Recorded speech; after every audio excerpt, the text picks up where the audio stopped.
Hi everybody, my name is Jim with Full Moon Adventure Club, and today we are going to be showing you how to install a water purifier right by the RV sink.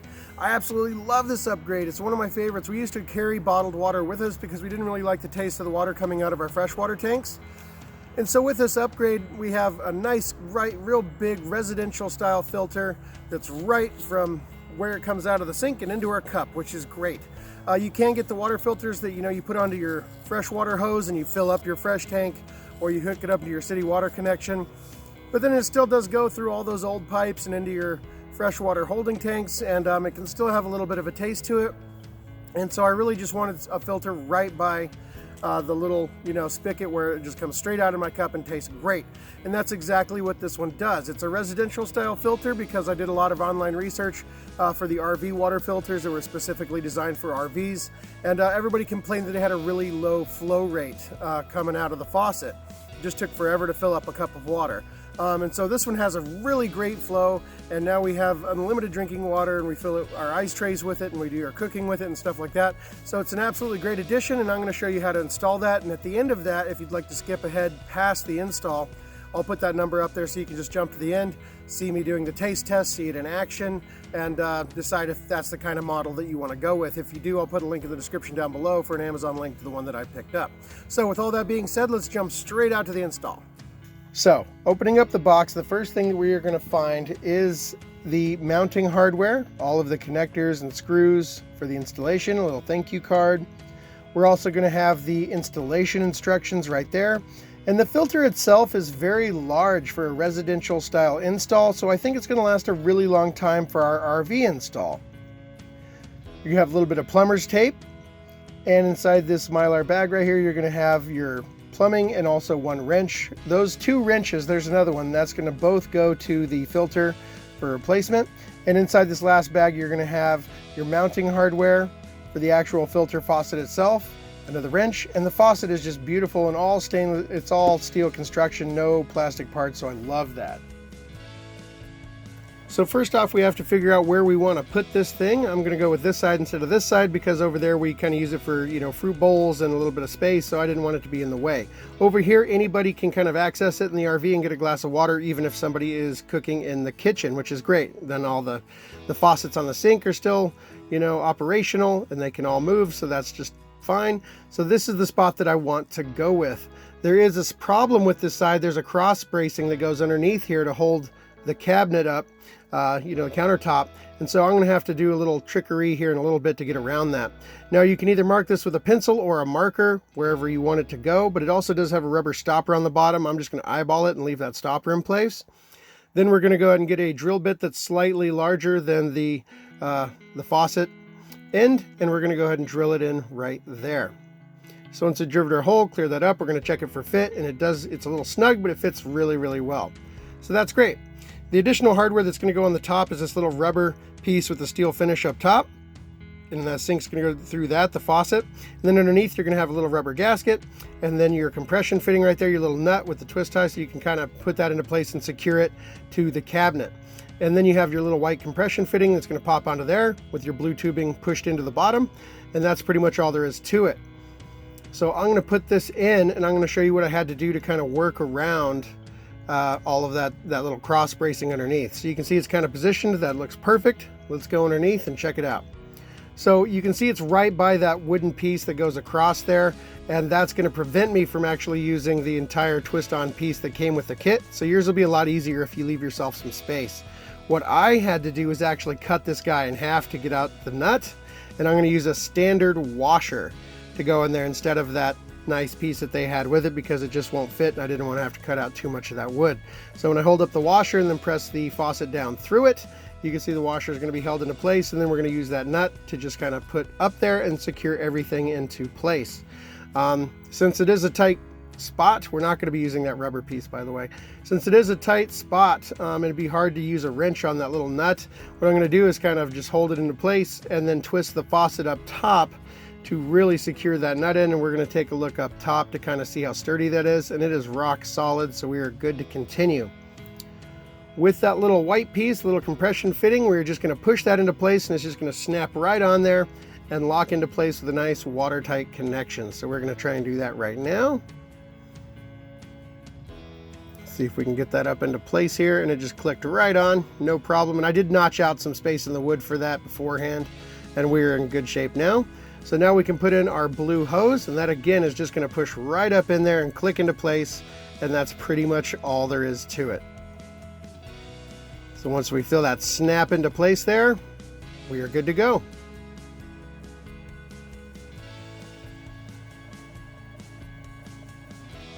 This is actually the adapter kit that you'll need if you're going from a 3/8, which is designed for household use, to a 1/2 inch, which is going to be in your RV.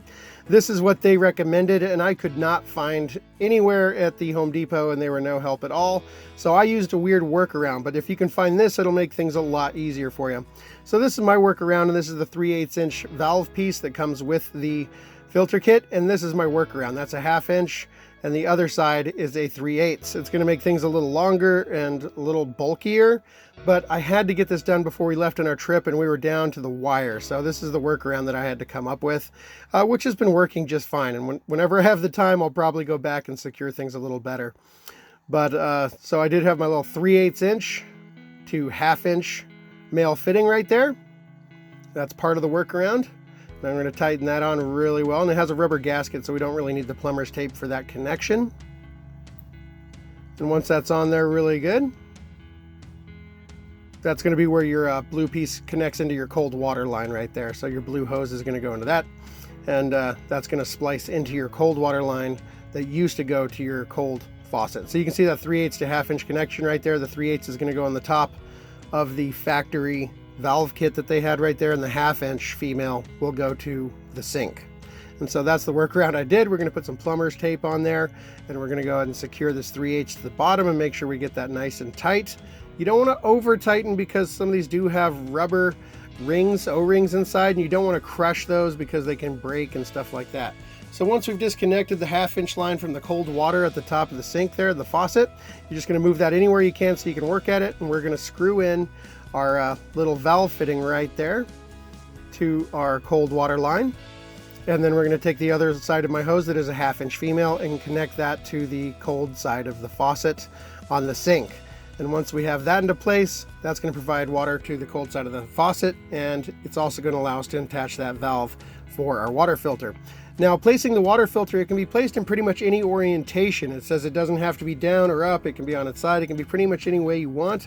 And you want to make sure that, you know, if you did it this way, you wouldn't be able to get it out because of the water line. You want to be able to swivel it out so you can take it out of the holder, so you can replace the filter or do any kind of work that you need to do. So keep that in mind.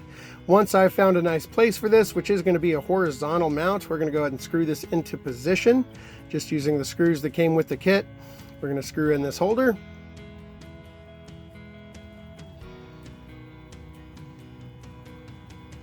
And once we get that all done, we can kind of see how this guy slips into place. So it just kind of goes in and then pops just like that. So we're good now, and basically it has a inlet and an outlet. So water in, water out diagram on the filter itself. So you're going to keep that in mind when you're attaching your blue hose. This is going to be the water in. So this is coming from the water supply, the cold water supply at the faucet. You want to make sure that you cut this tube off nice and straight, and then it's going to pretty much pop in after you pull out this little blue clip. You push it into place, and then you replace the blue clip, and I'll try and get a better shot of that for you so you can see what I'm talking about with the top here. So this is going to be going to the faucet, the filter faucet itself, and it's going to snap into place. And I'm going to change camera angles here so you can see I've removed the blue pin and then pushed it into place, and now you just have to try and get the blue pin back on there, which can be a little tricky if it's in the back of the cabinet, but I finally get it, and there it goes. So that is now in place. It kind of swivels around, and that locks everything into place. Now for the last part, we have to attach the inlet water that goes from the water end of the filter to the cold water of the sink. So that little valve that we installed, and that basically presses into place and then uses a little compression fitting to lock it on there. So at first you're going to put on the fitting onto the blue hose, and then you're going to push it onto the little nipple there so it stays in place, and then you move the compression fitting up and lock that into place. Now we're going to pressurize up the system. You can see the pressure kind of building up there, so we're going to turn on the water pump. We're going to let water flow until it comes out of the filter, and now we're going to check for leaks. Now that we have pressure in the system, you want to give it about 30 minutes and really look around for any leaks that you might have, and if you don't, we're in good shape. Well, there it is. After checking for leaks and everything else, we're gonna go ahead and give this guy a little taste test. So we will try the tap water here.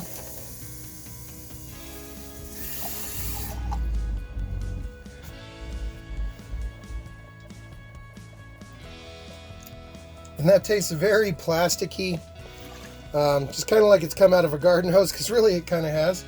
And you know, then it sits in your plastic tanks and runs through all your plastic plex, and there you have it. So that's not pleasant. It's definitely drinkable, but not great.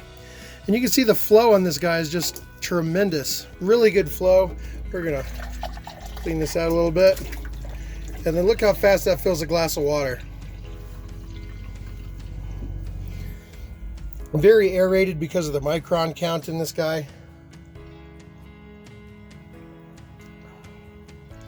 That is about 1,000 times better. That tastes like really good water. I'd be happy to drink that with some ice anytime. Oh yeah, that is just delicious. That is such an improvement. I'm incredibly happy with that. And now I can fill up my ice cube trays with that and everything else. Great thing about having the filter only for this guy here is that I'm not going to burn through filters, because I'll only be using it for drinking water and for filling up ice cube trays, maybe cooking, stuff like that.